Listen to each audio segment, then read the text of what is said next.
He was known as the Red Napoleon, one of the foremost military geniuses of the last century, a school teacher and journalist who became a communist, a revolutionary, and a military strategist, a guerrilla leader who ended the French colonial occupation of his country and then fought on against the U.S. forces, who ultimately retreated as well.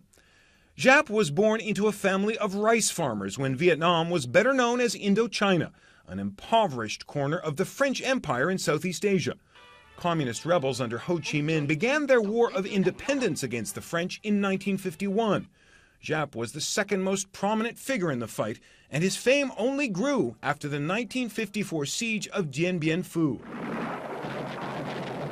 The battle lasted nearly 2 months and claimed thousands of lives, but in the end, Giap's guerrilla army was victorious.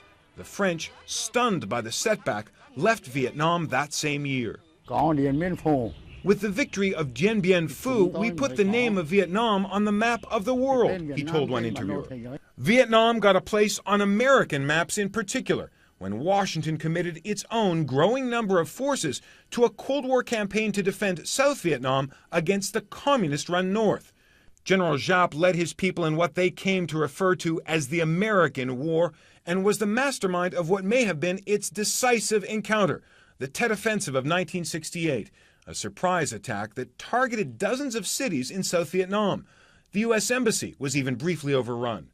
Both sides suffered heavy casualties before the offensive was eventually repulsed, and the war dragged on for years, but the offensive is remembered as a major turning point in the conflict, a blow to American confidence. It was one more reason Giap was considered a hero by many Vietnamese and communists worldwide.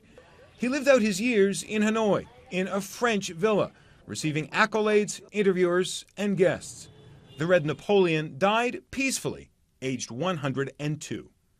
Jonathan Mann, CNN.